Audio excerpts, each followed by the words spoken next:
دو قسم کے لوگ جلدی مر جاتے ہیں۔ حضرت علی نے فرمایا، دو قسم کے لوگ جلدی مر جاتے ہیں۔ وہ دو قسم کے لوگ یہ ہیں: نمبر 1، بسم اللہ الرحمن الرحیم۔ حضرت علی رضی اللہ عنہ نے فرمایا، دو قسم کے لوگ بہت جلدی مر جاتے ہیں۔ وہ دو لوگ کون سے ہیں؟ ملاحظہ فرمائیے۔ ویڈیو کو مکمل دیکھ کر محترم ناظرین، حضرت علی رضی اللہ عنہ کی مجلس میں ایک شخص کھڑا ہوا اور کہنے لگا، حضرت میرا ایک سوال ہے۔ حضرت علی رضی اللہ عنہ نے کہا، بتاؤ کون سا سوال ہے؟ کہا، مجھے بتایا جائے وہ کون سے لوگ ہیں جو جلدی مر جاتے ہیں اور وہ کون سے لوگ ہیں جو دیر سے مرتے ہیں۔ اور اتنے میں دوسرا شخص کھڑا ہوا اور کہنے لگا، حضرت میرا بھی ایک سوال ہے۔ حضرت علی رضی اللہ عنہ نے فرمایا، کون سا سوال ہے؟ تو وہ شخص کہنے لگا، یا علی رضی اللہ عنہ، میری بیوی ہے جو مجھ سے پیار نہیں کرتی بلکہ نفرت کرنے لگ گئی ہے۔ مجھے کچھ ایسی نصیحتیں ارشاد فرمائیں، مجھے کوئی ایسا عمل بتائیں جو میں اپناؤں اور بیوی کی نظروں میں قابل عزت اور قابل احترام بن جاؤں۔ حضرت علی رضی اللہ عنہ نے ارشاد فرمایا، اس پہلے والے شخص کو مخاطب کر کے جس شخص نے کہا تھا، حضرت وہ کون سے لوگ ہیں جو جلدی مر جاتے ہیں اور وہ کون سے لوگ ہیں جو دیر سے مرتے ہیں؟ تو حضرت علی رضی اللہ عنہ نے ارشاد فرمایا، دو قسم کے لوگ جلدی مر جاتے ہیں۔ پہلا وہ لوگ جو غصہ کرتے ہیں۔ حضرت علی رضی اللہ عنہ نے ارشاد فرمایا، جو لوگ غصہ کرتے ہیں، غصہ کرنے والے لوگ دیگر لوگوں کی نسبت سے جلدی مر جاتے ہیں۔ اللہ رب العزت نے انسان کو پیدا فرما کر اس میں خیر و شر کے جذبات بھی پیدا فرمائے، تاکہ اس بات کی آزمائش نہ کی جائے کہ انسان اپنے کون سے جذبے کو استعمال میں لاتا ہے اور ان پر کتنا قابو پاتا ہے۔ ان جذبات میں ایک غصہ بھی ہے۔ انسان میں دو عادتیں مرکزی کردار ادا کرتی ہیں: پیٹ کی خواہشات، غصے کے جذبات۔ قرآن کریم میں اللہ رب العزت نے ارشاد فرمایا، وہ لوگ جو تنگی اور خوشی میں خرچ کرتے ہیں اور وہ جو غصے کو پی جانے والے ہیں اور لوگوں کو معاف کرنے والے ہیں، اور اللہ احسان کرنے والوں کو پسند کرتا ہے۔ مذکورہ آیات سے غصے کے گھونٹ کو پی کر معاف کرنے کا رویہ اختیار کرنے والے لوگوں کو اللہ رب العزت اپنا پسندیدہ بندہ قرار دے رہے ہیں۔ امام غزالی رحمہ اللہ فرماتے ہیں کہ اللہ رب العزت کو ہر طرح کے گھونٹ میں غصے کا گھونٹ پی جانا بہت پسند ہے۔ نبی کریم صلی اللہ علیہ وسلم کی خدمت میں ایک صحابی مختصر نصیحت کی درخواست کرتے ہیں۔ آپ فرماتے ہیں، غصہ مت کر۔ غصے سے بچنے کی نصیحت کی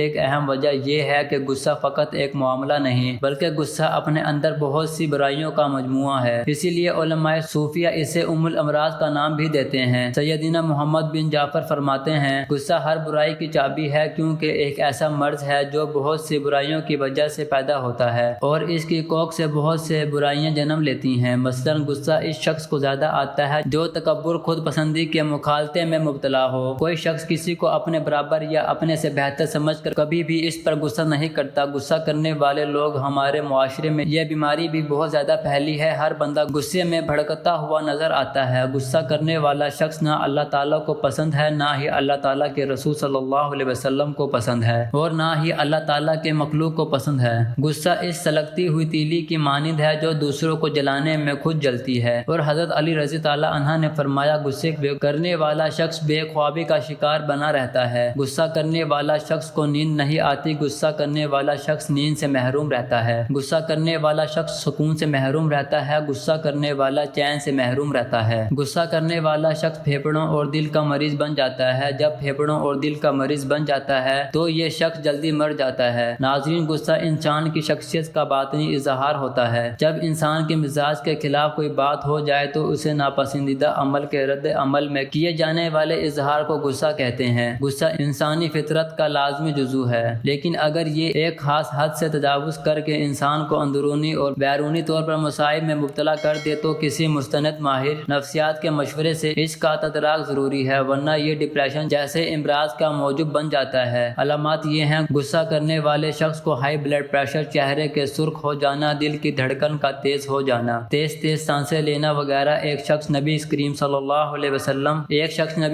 اللہ علیہ وسلم سے سوال کرتا ہے، یا رسول اللہ صلی اللہ علیہ وسلم، وہ کون سا عمل ہے جو مجھے اللہ کے غضب سے محفوظ رکھے؟ تو آپ صلی اللہ علیہ وسلم نے فرمایا، تم غصہ نہ کیا کرو، اللہ تعالیٰ بھی تم پر غصہ نہ ہوگا۔ جوانوں، اگر لمبی عمر چاہتے ہو تو غصہ نہ کرے۔ دوسرا شخص وہ جو ہر وقت، ہر گھڑی، ہر لمحے اپنی نظریں ادھر ادھر پھیرتا رہتا ہے، وہ شخص بھی جلدی ہی مر جاتا ہے۔ جو شخص دنیاوی لذتوں کے پیچھے بھاگتا رہتا ہے، جو بندہ دنیاوی خواہشات کے پیچھے بھاگتا ہے، موت اس کے پیچھے بھاگتی ہے۔ جو بندہ دنیاوی لذتوں کا پیچھا کرتا ہے اور موت اس کا پیچھا کرتی ہے۔ دوڑتے دوڑتے ہوتے یہ شخص جیسے ہی دنیا کی لذتوں کے قریب جاتا ہے، نفسانی خواہشات کے قریب جاتا ہے، جیسی ہی لذتوں کو چھونے کی کوشش کرتا ہے، لذت حاصل کرنے کی کوشش کرتا ہے، تو یہی لذت اس بندے کو پکڑ کر موت کے منہ میں لے جاتی ہے۔ دنیاوی خواہشات کے پیچھے بھاگنے سے آخرت کا نقصان ہوتا ہے، جبکہ آخرت کو ترجیح دینے سے دنیا کی وقتی آشائشیں قربان کرنا پڑتی ہیں۔ تاہم اصل کامیابی آخرت کی دائمی زندگی میں ہے، جو باقی رہنے والی اور ابدی ہے۔ اس لیے انسان کو چاہیے کہ وہ دنیا کی فانی خواہشات کو چھوڑ کر آخرت کی کامیابی کو اپنا مقصد بنائے، کیونکہ یہی حقیقی کامیابی ہے۔ لہٰذا اس طرح کے لوگ بھی جلد ہی مر جاتے ہیں۔ حضرت عائشہ صدیقہ رضی اللہ عنہا سے روایت ہے، آپ فرماتی ہیں، میں نے رسول اللہ صلی اللہ علیہ وسلم سے دریافت کیا، عورت پر سب سے زیادہ کس کا حق ہے؟ حضور صلی اللہ علیہ وسلم نے ارشاد فرمایا، اس کے شوہر کا۔ پھر میں نے عرض کیا، مرد پر سب سے زیادہ کس کا حق ہے؟ آپ صلی اللہ علیہ وسلم نے ارشاد فرمایا، اس کی ماں کا۔ ایک صحابیہ رضی اللہ عنہا نے جب خاوند کے حقوق کے بارے میں سوال کیا تو آپ صلی اللہ علیہ وسلم نے فرمایا، آدمی کا اس کی بیوی پر حق ہے کہ اگر اس کے بدن پر کوئی زخم ہو اور وہ اسے چاٹ لے تو بھی اس نے اس کا حق ادا نہیں کیا۔ حضرت ام سلمہ رضی اللہ عنہا سے روایت ہے کہ حضور اقدس صلی اللہ علیہ وسلم نے ارشاد فرمایا کہ جس عورت کا اس حالت میں انتقال ہو جائے کہ اس کا شوہر اس سے راضی ہو